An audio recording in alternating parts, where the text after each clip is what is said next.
নীল নদের দেশ, পিরামিডের দেশ, মমির দেশ, যাই বলি না কেন সবই হলো মিশর। মিশর বা ইজিপ্টের কথা বললে আমাদের মনে যে ছবিগুলো ভেসে ওঠে তা হলো তাদের রাজা বাদশাদের মমি আর আকাশপানে মাথা উঁচু করে দাঁড়িয়ে থাকা তাদের পিরামিডগুলো। পৃথিবীর সপ্তম আশ্চর্যের একটি হলো এই মিশরের পিরামিড। এই পিরামিডকে কেন এবং কিভাবে তৈরি করা হয়েছিল তা আজও ইতিহাসের কাছে সবচেয়ে বড় প্রশ্ন। প্রাচীন মিশর শাসন করতেন ফেরাও রাজারা। তাদের কবরের উপর নির্মিত সমাধি স্থাপনাগুলি পিরামিড হিসাবে পরিচিত লাভ করে। পিরামিডের গঠনশৈলী অত্যন্ত রহস্যজনক। আজ থেকে প্রায় ৪,৫০০ বছর আগেকার মানুষের তুলনায় অস্বাভাবিক রকম বড় পাথরগুলো কিভাবে এত উপরে তোলা হয়েছিল, আধুনিক যুগের মানুষের কাছে এটা খুব বড় রহস্যের ব্যাপার। সাধারণ রাস্তার উপর দিয়ে কোনো গাড়ি বা যন্ত্র ছাড়া এত বড় পাথর টেনে কিভাবে আনা হয়েছিল এবং এই অসাধ্যকে সাধন করা হয়েছিল তা কল্পনা করতে পারা যায় না। কিন্তু মিশরের মরুভূমি বালুর উপর দিয়ে এত বড় পাথর টেনে আনা কত অসাধ্য তা আমাদের কল্পনার বাইরে। আমরা যখন বালির উপর দিয়ে সাইকেল চালাই তখন দেখতে পাই বালি কিভাবে তার উপর দিয়ে চলমান বস্তুকে টেনে ধরে। তখনকার সময়ে মিশরে এমন কোনো প্রযুক্তি ছিল না যার দ্বারা তারা এই বিশাল বিশাল স্থাপনাগুলি তৈরি করতে পারে। আর এ কারণেই এখনো সমস্ত মানুষের কাছে রহস্যের নাম হচ্ছে পিরামিড। মিশরে ছোট বড় ৭৫টির মতো পিরামিড আছে, তবে এর মধ্যে সবচেয়ে বড় এবং আকর্ষণীয় হচ্ছে গিজার পিরামিড, যা খুফু পিরামিড নামে পরিচিত। এটি তৈরি হয়েছিল প্রায় ৪,৫০০ বছর আগে। এর উচ্চতা ছিল ৪৮১ ফুট। গ্রিক ঐতিহাসিক হেরোডোটাসের মতে এটি তৈরি করতে সময় লেগেছিল প্রায় ২০ বছর এবং শ্রমিক খেটেছিল আনুমানিক ১ লক্ষ। পিরামিডটি তৈরি করা হয়েছিল বিশাল বিশাল পাথরখণ্ড দিয়ে। পাথরখণ্ডের এক একটি ওজন ছিল প্রায় ৬০ টন আর দৈর্ঘ্য ছিল ৩০ থেকে ৪০ ফুটের মতো। এগুলো সংগ্রহ করা হয়েছিল দূর দূরান্তের পাহাড় থেকে। পাথরের সাথে পাথর জোড়া লাগিয়ে তৈরি করা হয়েছিল এই পিরামিড। একটি পাথর থেকে আরেকটি পাথরের মাঝের অংশ এক চুলো ফাঁক থাকতো না। ফেরাও রাজা খুফু নিজে এই পিরামিড তৈরি করেন। আরেকটি ব্যাপার হলো ৪,৪০০ বছর ধরে এটি ছিল পৃথিবীর সবচেয়ে উঁচু স্থাপত্য কর্ম। ১৮৮৯ আইফেল টাওয়ার নির্মাণের পর এই খুফু পিরামিডের উচ্চতার গৌরব হারায়।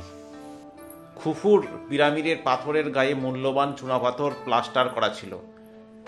পরে অন্য পিরামিডগুলো নির্মাণের সময়ে অন্য রাজারা এখান থেকে চুনাপাথর নিয়ে নিজের সমাধিসৌধে লাগাতে শুরু করে। এই পিরামিডটির ৩টি কক্ষ রয়েছে আর এই কক্ষগুলিতে ঢোকার জন্য পেরোতে হতে অনেকগুলো গোলক ধাঁধা। তবে এই পিরামিডের তৈরি করার জন্য বড় বড় পাথরগুলি অন্য কোনো জায়গা থেকে কিভাবে আনা হয়েছিল তা সম্পর্কে রহস্য থেকেই যায়।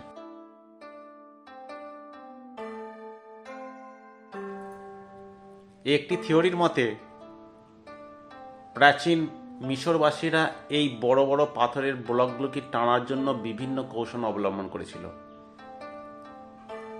যেখানে কাঠের উপর পাথর রেখে ওই কাঠের সাথে রশি বেঁধে টানত। কিন্তু এতেই রহস্যের শেষ হয়ে যায় না, বরং এই থিওরি থেকে অনেক প্রশ্ন উঠে আসে। যেমন কেবলমাত্র রশি আর শ্রমিকের উপর নির্ভর করে ২ মিলিয়ন স্টোন ব্লক, সেটা আবার ২ টনের থেকেও বেশি ওজনের এইসব পাথরগুলিকে পিরামিডের উপর পর্যন্ত কিভাবে নিয়ে যাওয়া হয়েছিল সেটাই রহস্যের। এই তথ্য নিয়ে বর্তমানে গবেষকদের মধ্যে রয়েছে বিভিন্ন মতভেদ। বেশিরভাগ এই মত ব্যক্ত করেন যে হেরোডোটাস যে সংখ্যা বলেছিলেন তার মাত্র 1/3 পরিমাণ শ্রমিক দরকার হওয়ার কথা। একটা পিরামিড তৈরির জন্য এদের বেশিরভাগই শ্রমিক ছিল। নীল নদের বন্যার সময় যে ফসলি জমি ভেসে যেত তখনই তাদের এইসব কাজে লাগানো হতো। আর তাছাড়া বন্যার পানির উপর দিয়ে চুনাপাথর ভাসিয়ে নেওয়া সহজ হয়েছিল। নীল নদের পূর্ব পাহাড়ের পাথর কোয়ারি থেকে এইসব পাথর নিয়ে যাওয়া হতো পশ্চিম পাহাড়ের পিরামিড তৈরি এলাকার জন্য। পরীক্ষা করে দেখা গেছে পিরামিড তৈরিতে ব্যবহৃত চুনাপাথর চাই অনেক বড় হলেও সে সময় মিশরেরা প্রযুক্তি এতই উন্নত ছিল যে মাত্র 6 জন মানুষ মিলে একটি চাই বয়ে নিয়ে যেতে পারত। সুতরাং বর্তমান ধারণা হলো 10,000-এর মতো শ্রমিক কাজ করেছিল পিরামিড তৈরিতে।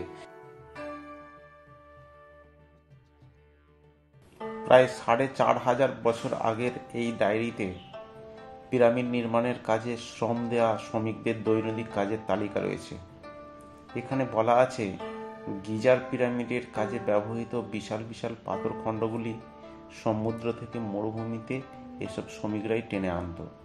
মিশরের শাসনকর্তা ফেরাওদের এইসব পিরামিডে সমাধিত করা হতো।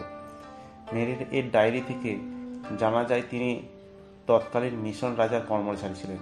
এই ডায়েরিতে তার কর্মক্ষেত্রে বিভিন্ন পরিসংখ্যান এবং প্রশাসনিক তথ্য উপাত্ত করা হয়েছে। তিনি উল্লেখ করেছেন তার অধীনে 200 জন লোক কাজ করত। তিনি তাদের নিয়ে মিশরের এক প্রান্ত থেকে আরেক প্রান্ত ঘুরে বেড়াতেন। এক অভিন্ন ধরনের পণ্য সংগ্রহ করে এক স্থানের থেকে অপর স্থানে পৌঁছে দিতেন। নীল নদের তীরে অবস্থিত তুরা শহরে তার যাতায়াত ছিল। এই ডায়েরি থেকে উল্লেখ করা হয় যে চুনাপাথরের জন্য তুরা বিখ্যাত ছিল। এখানকার খনি থেকে পাওয়া চুনাপাথর তিনি সংগ্রহ করতেন এবং নৌকায় করে নীল নদ দিয়ে পেয়ে পিরামিড তৈরির কাজে ব্যবহার করতেন। এই চুনাপাথরের আবরণই তখনকার যুগে পিরামিডের বাইরের দেওয়ালে ব্যবহার করা হতো। অন্য যেসব কাগজপত্র পাওয়া গেছে সেগুলি থেকে মিশরের আরেক বড় কর্মকর্তা মারের, তিনি পিরামিড নির্মাণে গুরুত্বপূর্ণ ভূমিকা পালন করছিলেন। ধারণা করা হতো পিরামিড নির্মাণে সার্বিক তত্ত্বাবধানে তিনি দায়িত্বে ছিলেন। তার প্রাথমিক দায়িত্বগুলির মধ্যে ছিল বিশাখার পাথরগুলি যেন মিশরের বিভিন্ন খাল এবং নীল নদ নিয়ে সুষ্ঠুভাবে কায়রোতে পৌঁছায়। পাথরগুলোর পরে কেটে সুনির্দিষ্ট আকার দেওয়া হতো। এরপর সেগুলোকে পিরামিড বানানোর জন্য ব্যবহার করা হতো।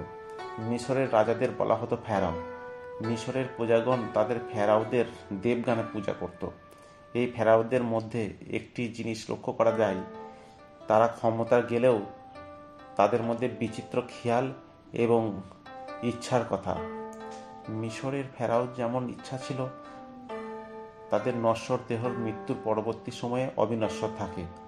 এই ইচ্ছা থেকেই তারা আবিষ্কার করেছিল মমি।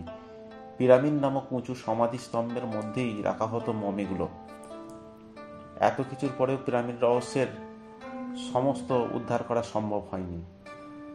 অনেকেই মনে করেন ভিন গ্রহের প্রাণীরা পৃথিবীতে এসেছিলেন এবং তাদের আগমন ঘটেছিল এই মিশরেই। ফলে মমি এবং পিরামিড বানানোর কৌশল মিশরের দিকে শিখিয়ে দিয়েছিলেন ভিন গ্রহের এই মানুষগুলি। হতে পারে এটা কল্পবিলাসী মানুষের ভাবনা। এছাড়াও পিরামিড সম্পর্কে আরও কিছু তথ্যগুলি বলা যেতে পারে। পৃথিবীর সবচেয়ে বড় পিরামিড মিশরে নয়, এর অবস্থান হলো মেক্সিকোতে। মিশরে যে পরিমাণ পিরামিড আছে তার চেয়েও বেশি পিরামিড রয়েছে সুদানে। গ্রিক ঐতিহাসিক হিরোডোটাস কৃতদাস দিয়ে পিরামিড তৈরি করার কথা বলেছিলেন, কিন্তু পরে গবেষণায় দেখা যায় মিশরের পিরামিডগুলো বেতনধারী মানুষই তৈরি করেছিলেন, কোনো কৃতদাস দিয়ে করা হয়নি।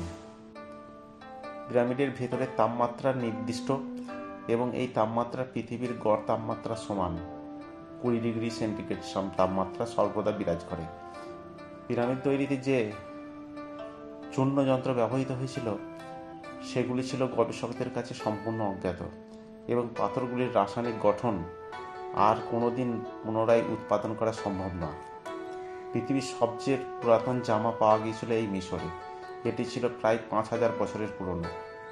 মিশরের পিরামিডগুলো তৈরিতে যে পাথরের টুকরোগুলি ব্যবহার করা হয়েছিল সেগুলোর ভর এবং দৈর্ঘ্যগুলোর সাথে পৃথিবীর সূর্য ও সূর্যচন্দ্রের মধ্যে দূরত্ব, ভর এবং ব্যাসার্ধের সঙ্গে একটা গভীর আনুপাতিক সম্পর্ক আছে। আজ এ পর্যন্তই।